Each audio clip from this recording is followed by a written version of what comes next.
Michael Ramos was elected as San Bernardino County's district attorney in 2003 and served in the position until 2019. He's the president of the California District Attorneys Association Foundation Board of Directors and a board member of the California Crime Victims Alliance. He is also one of the external relations directors for the Robert Presley Center of Crime and Justice Studies. Mr. Ramos, it is an honor to have you on with us today. Thank you for having me. So I know our audience is excited to get to know about you and the topic we're going to discuss. So I'm going to jump straight into the first question, very brief and broad to kind of lay a foundation for the overall interview. So can you briefly describe what crime prevention is and why it's significant to us and why we should be talking about it? Sure. Crime prevention is extremely important in the field of criminal law and criminal justice. You think about it, we'll put it in basic terms, the front end versus the back end. I mean, I learned through my years as district attorney and as a trial prosecutor, and before that, a probation officer, if we could really stop crime before it happens, it's going to reduce the crime rate. It's going to reduce the amount of victims of crimes we have. And that we should be doing a better effort in the front end, which I call. And so, as I indicated, it became more and more important as the years went by, as I did this job, through the history of crime and what was occurring, and specifically in the state of California, and then also at a national level as a board member of the National District Attorneys Association and president of their association in 2016, 2017, we started to see the trend, which is a good trend for district attorneys across the country to really take a bigger role of prevention and intervention. As I indicated before, if you really want to get a handle on crime, you need to stop it, in the first place. And that's a pretty basic explanation. We can go into details about the different programs and why it's important. But basically that's the what we think about when we're thinking about the future of this country, really. And I guess this would be a great follow-up. Based on what you said, would you say that criminality is predictable from childhood? And if so, what would you say are the biggest factors that contribute to its predictability? Well, that's the $1,000,000 question, and everybody's trying to wrap their head around it. So I'm also involved with the board member on organization called Coalition of Strong America that oversees part of that is Fight Crime Invest in Kids. And I was a board member of Fight Crime Invest in Kids for years. And what you really need to look at is what works and what doesn't work. We have research-based programs that we have really opened up the door to kids that are at risk. And that goes to your question now, who is that? What causes that? And it's a big socioeconomic, that's a term that's used over and over, but me being a sociology major prior to law school from UCR, your school, there's so many factors, but the basic factors are economy, at-risk communities, single parent households. We have statistics where you see a rise in criminality in that area. And then looking even further, if you look at state prison populations, 80 to 85% of inmates in state prison lack a high school graduation, high school degree. A lot of the cases I tried, especially the most serious cases, murders, the defense was their childhood They grew up in a abusive home. They grew up with a single parent who had to work. After school, they were out starting their juvenile delinquency behavior without any programs for them. And it was like I said, there are so many factors that go into place on really what happens to an individual to develop that criminal lifestyle. Some of it is, and it's sad to say that it's historical. It's historical in the family, especially in some of the gang cases that we would do. You had a grandfather, a father involved in gangs, and it would come, through a long line of tradition. Luckily, we have done a great job of breaking that up as well. So there are many factors, but one of the biggest factors is education. We need to make sure that we keep our kids in school. And I've learned that in my job as a district attorney. We learn that under Fight Crime Investing Kids. And we are seeing those numbers with some of the programs, the preschool programs that we're really pushing, and then the after school programs for kids when they get out of school. For that. And I think it's really important to hone in on the point you made on education. It seems like when this topic is brought up, education tends to be one of the biggest factors when it comes to being able to understand whether or not certain kids from certain families and based on their socioeconomic status, what their futures will be. And like you said, I think that the education point is massive, but I guess as a follow-up, what specifically on education, what can we be doing? What should we be doing to better that point specifically? So in other words, what aspects of education as a country, as a state, even at the local level, local and county levels, can we be doing better to improve kids in terms of them staying in school and actually being able to, at the very least, graduate with a high school diploma? What can we be doing better in that regard? I think it starts at a very early age.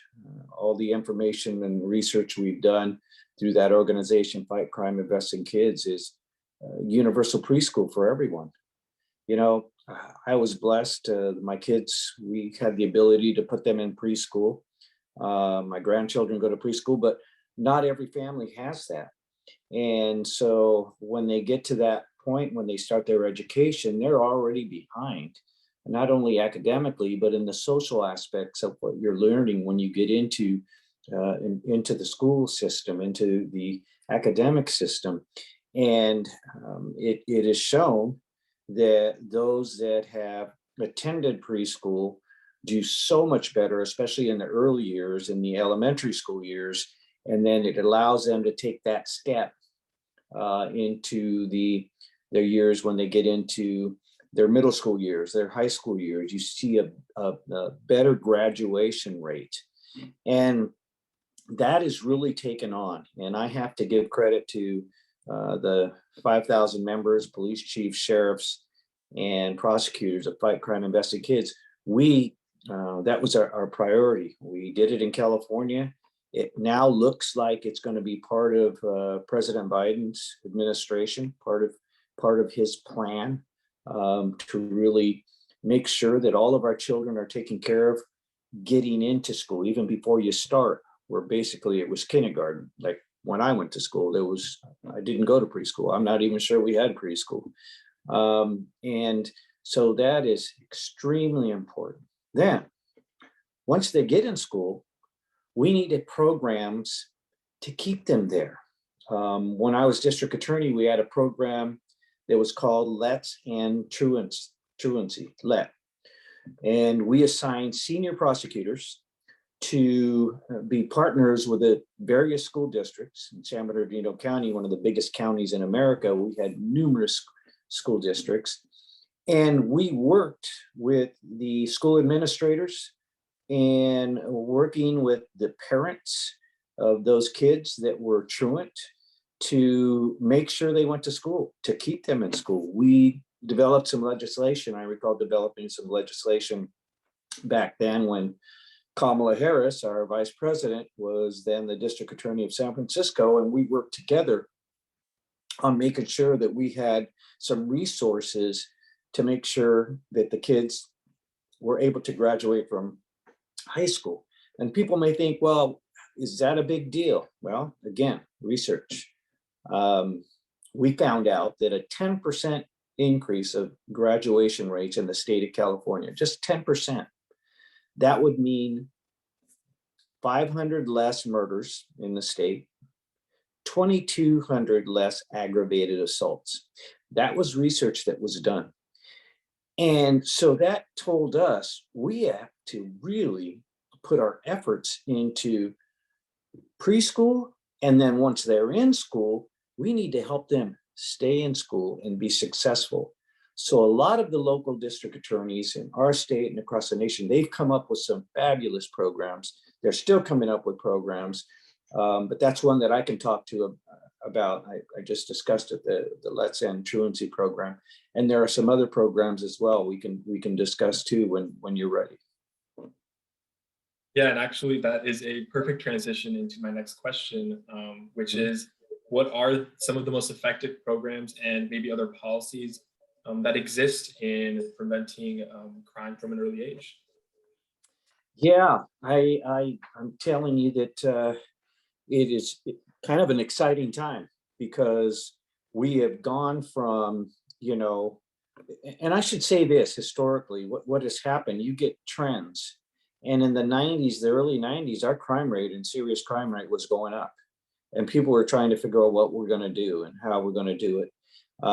3 strikes came in California. Our prison population was going through the roof. And as you know, and most people know, we had to reduce that population. And I had the opportunity of working with both Governor Schwarzenegger and Governor Brown at the time on how we're going to do that appropriately. And I'll share with you some of the things that we're doing through the Robert Presley Institute later on in this conversation. But we then saw, wait a minute, it's not really stopping what the crime rate and what we need to do on the, they call them lesser felonies, people getting involved with drugs, people that have to steal and committing thefts because of drugs. You're always going to have a place for a prison for people that commit violent crimes, murder, kidnapping, etc. That has to be done to have a society that's protected. But we could do a better job with the others. So one of the things was, I've already talked about it, preschool. The other thing that came about, and it was Attorney General Janet Reno, I think the first woman Attorney General for the United States of America. She talked about an after-school program from the hours of 3 to 6. When kids get out of school, that's when things happen. When there's nothing there's no structure for them. And she was absolutely right. And I know at the time, Governor Schwarzenegger, he truly believed that even before he became governor.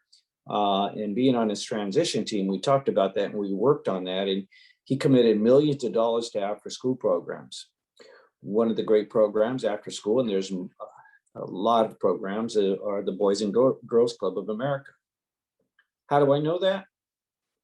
I was a member when I was in middle school. And back then it was just called the Boys Club, but thank goodness for that, because it got me involved in sports and other activities where a lot of my schoolmates were getting into gangs. We're starting at an early age to get into drugs. But that program allowed me to go somewhere after school.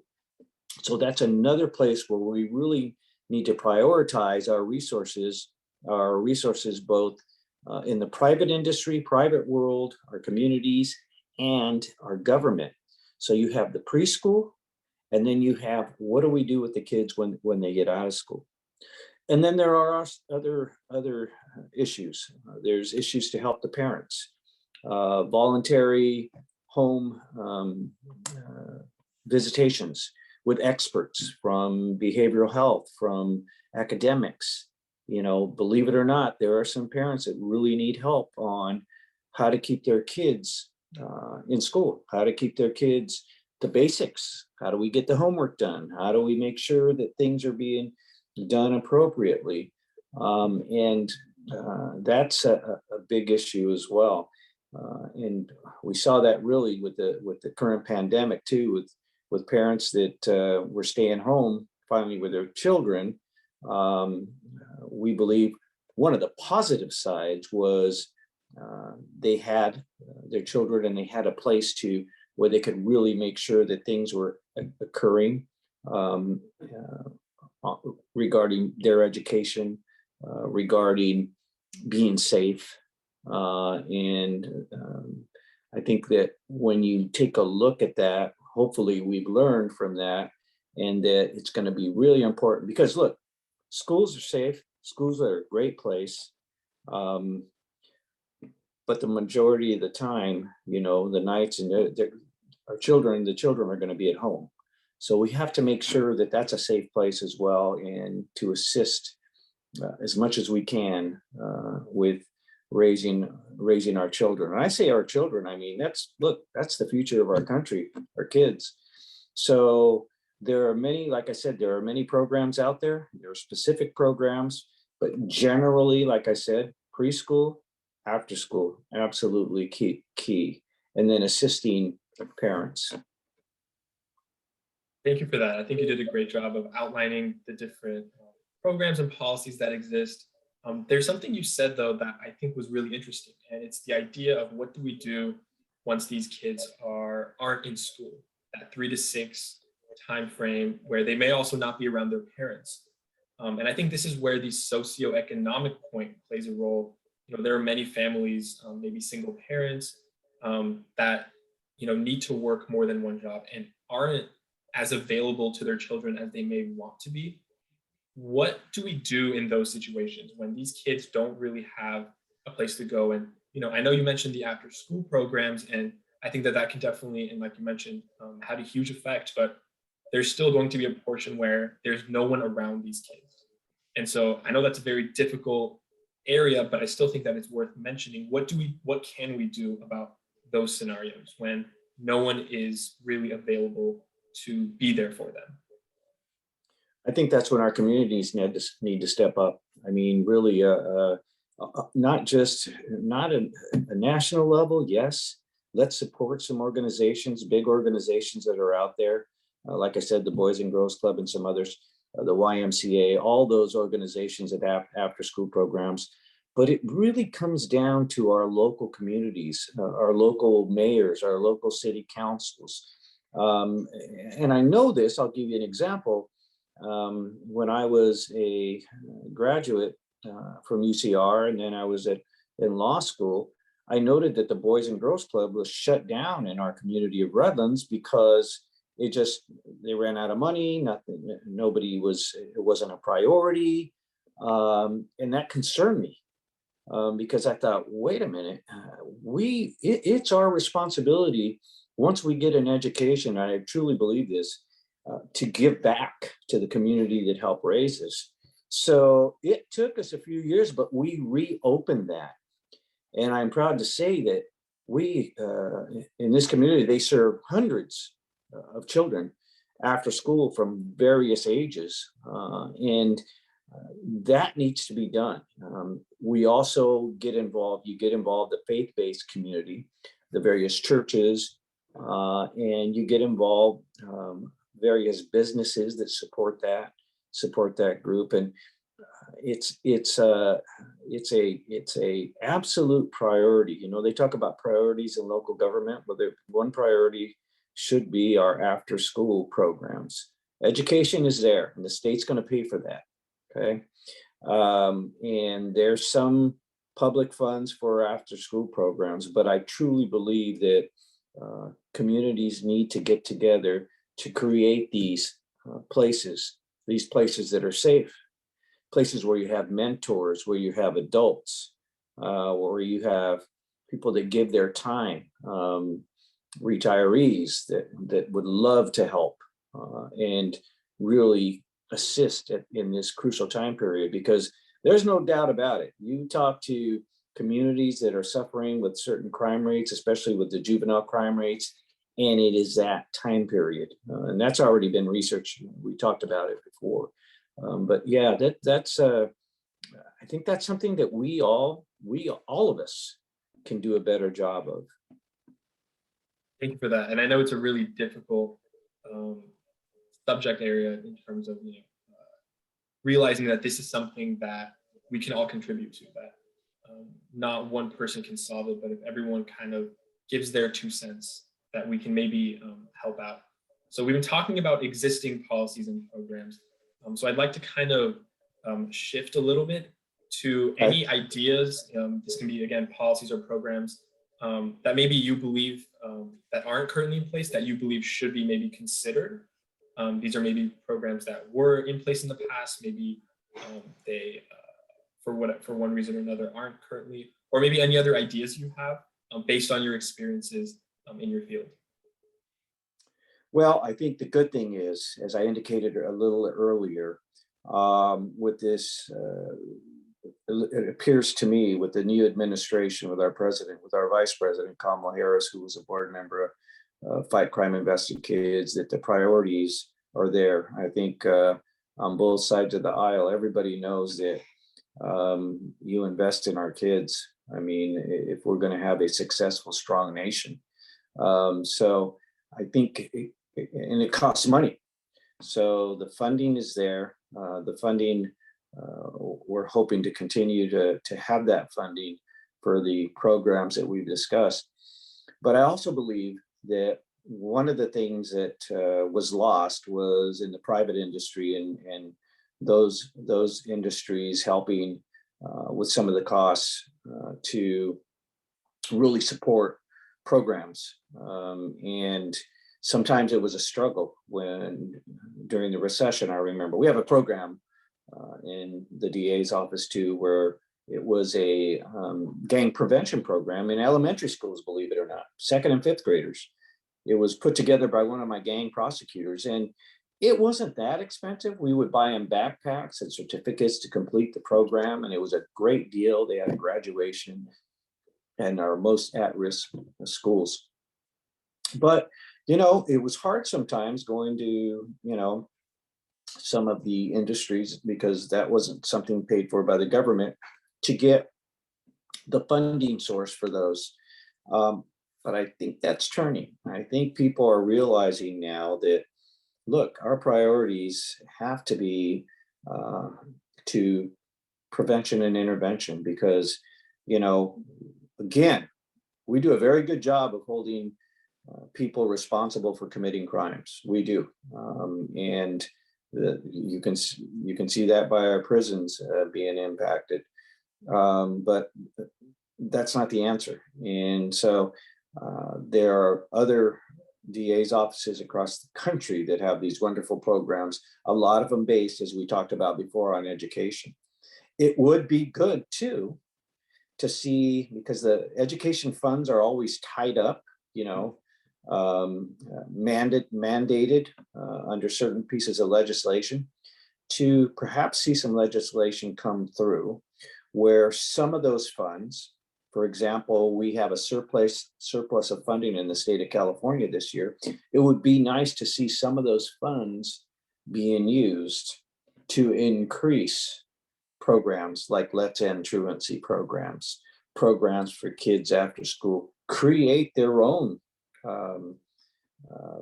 programs, brick and mortar, sports, music, those things that you don't normally see in the academic time period, academic year.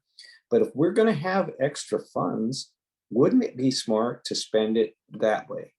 And I think there's a good argument for that. And I think that a lot of the community members are starting to see that and would agree with that as well.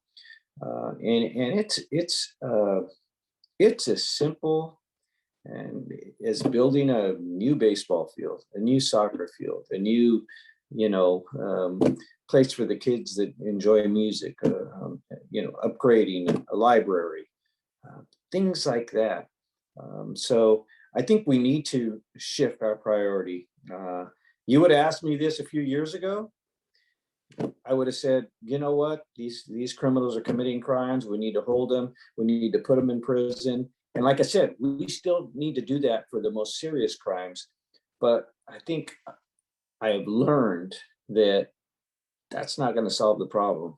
And now we need to really put our resources, like I said before, on the front end. And I made it very basic, but that's how I think about all of these programs.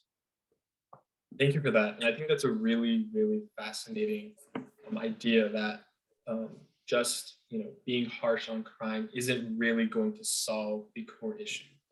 Um, I do want to ask a follow-up on this, and this is probably a very difficult question, but I think it's an interesting one.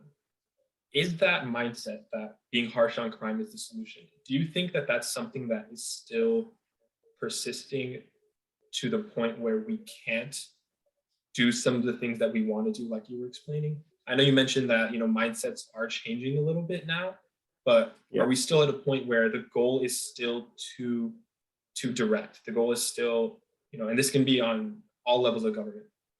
Sure. Are we still too focused on we have to be harsh on crime and that's the only solution? You mentioned that we are changing a little bit. Are we changing too slow? What are your thoughts on that kind of societal mindset, for lack of a better word? I think we are changing, and I think I changed as a DA. I was DA for 16 years in one of the largest counties in America. And several years before I left office, I created a prevention and intervention unit. I expanded my attorneys that would help keep kids in school, the truancy unit. We created that gang prevention unit. We created some other units to really be out in the community. And I know my neighbor in the Riverside County, Mike Hestrin, he has some prosecutors that go out there and do the same thing. And I know prosecutors across the country are now realizing this. Look, we need to really utilize and put our resources, where it's really going to help us. And it hasn't been an overnight change in a mindset, believe me. And there are still people out there that believe, well, the best thing you can do is lock these people up. Wrong. I again, don't get me wrong. You commit a serious violent felony, that's part of our duty, as a government, to protect us as citizens. Those people need to be punished and locked away. But those that are having drug problems, less serious felonies, those are the individuals that we really need to change their direction. And part of that is putting the resources instead of building prisons. Okay. Years ago, I would have said, no, we need to build more prisons. No, instead of building more prisons, we need to really use that money to build, like I talked about earlier, places for the kids to go, places after school for, and they're not kids, high school students, middle school students.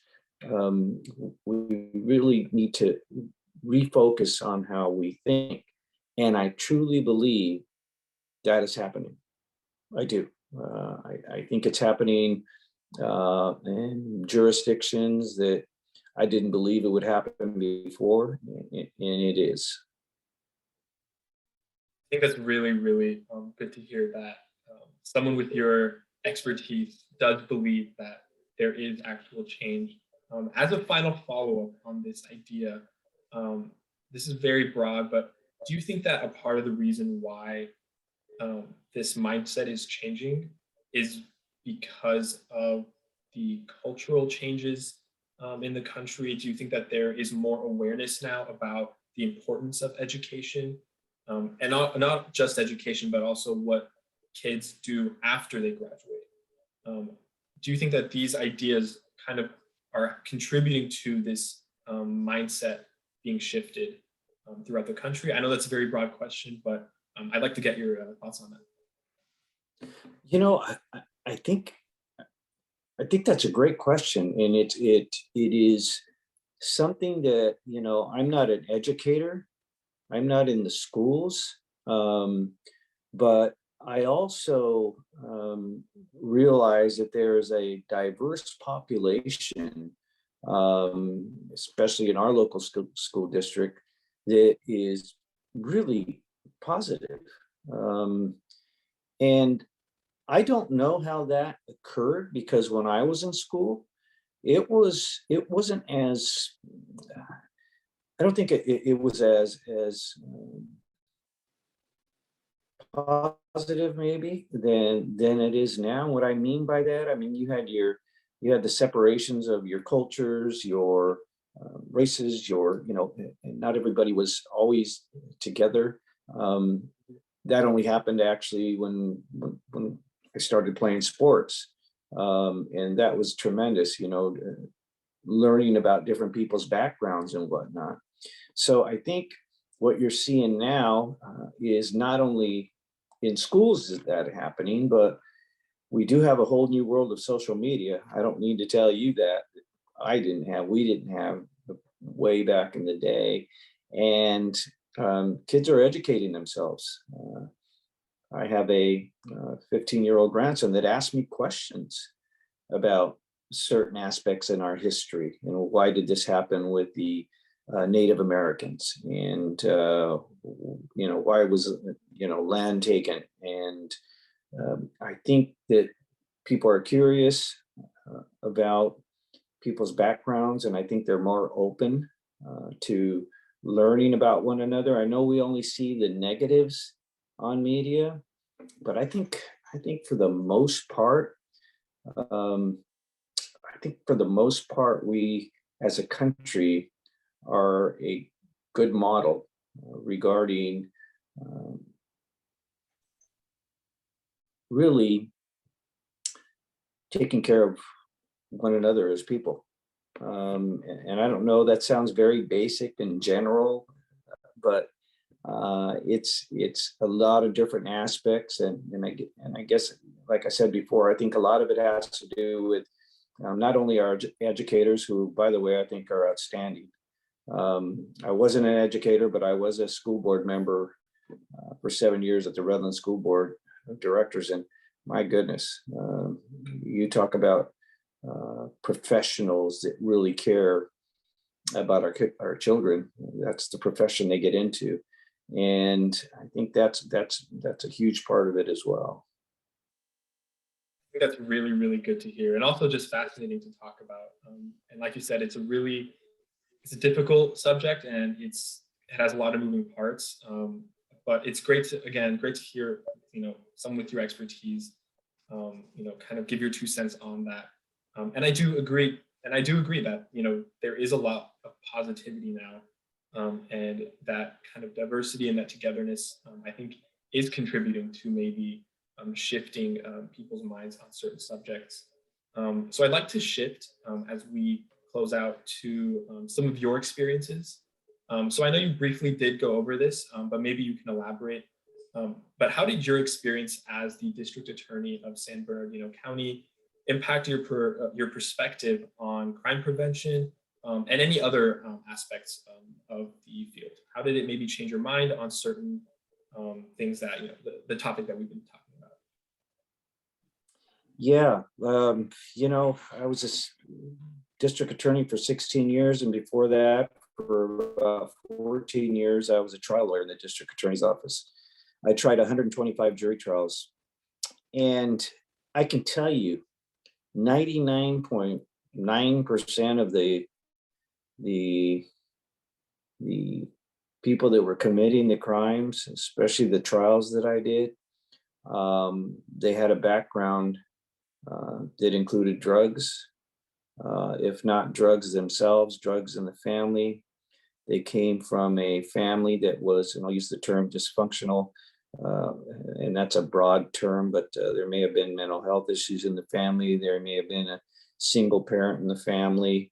And dysfunctional is the wrong word to use on this part too, where you have a mother, sometimes a father, that had to work 8, 10, 12-hour days, and they weren't there for their kids.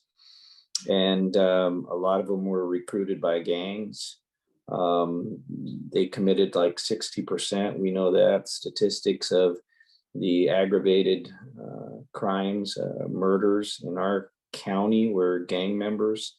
And so I started thinking about that. I started thinking, boy, wait a minute. What are we doing wrong?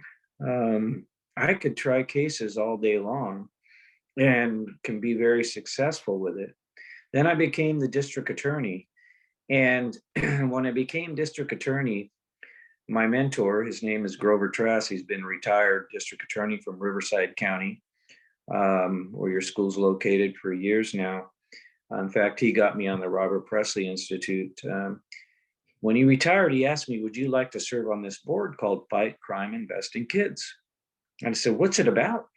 I love the name, Fight Crime, Invest in Kids. And he told me it's a organization that is making legislators aware, helps legislation, raises funds to really prioritize prevention and intervention. What is that? Preschool, after school programs like we've discussed. And I thought about it and I said, absolutely. I thought, this is what's missing. We can't go out and save all these kids, and it's too late. I learned this as a probation officer. You had 20-some-year-olds who were committing crimes and they were on drugs. And I also learned that their upbringing was the same way. And I was like, we need to get started earlier. And like I said, one of the programs we started in elementary school started in the second grade, believe it or not. Second and fifth grade, second grade. I thought, wait a minute, that's kind of young. No, it's not. It's not too young to teach a child what's right and wrong, and to make the right decisions and the right choices as they go through the school system. So my mindset started changing.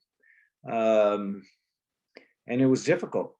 I remember being in front of some colleagues at one point in time, back in 2004 or 5. And I was talking about these issues, and I think they looked at me like, what are you talking about? We have a crime rate that's going up, and 3 strikes is working. And I said at the time, I understand that. But I also know that statistically, people committing these crimes are the people that have struggled through school. They did not graduate, as I gave you the numbers for those in state prison. And we have to do a better job. Because my passion was victims of crime. If we really care about victims, isn't it the point that, well, let's have less victims? I mean, this is what we need to do to help these individuals. And I don't want to take a lot of time with this question, but I'll share one of the trials with you. Is I did a trial, a young boy that was missing in the community of Redlands. They found this young man's bones in the sewer system, and he was killed by another, I'll call him young man, 15, 16 at the time. A brutal murder. And the individual who's still in prison that killed that victim was struggling in school, was having problems, at school, was being suspended, was having problems way early on.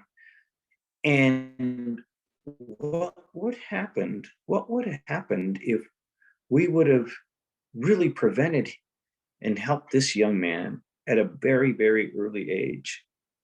Well, we'd still have one other young man alive today who lost his life at the age of 14.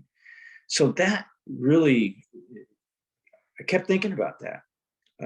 How do we stop not only the non-serious, but even some of the violence?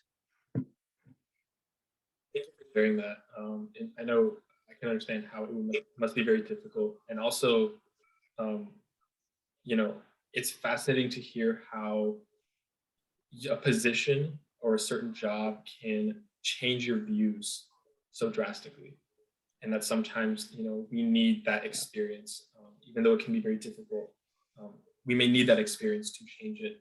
Um, so we talked about your experience in the past, but I also want to talk about your experiences and your work right now. So to end this here, what kind of work are you doing as one of the external relations directors for the Robert Presley Center of Crime and Justice Studies? And are there any goals you have in mind for the coming years?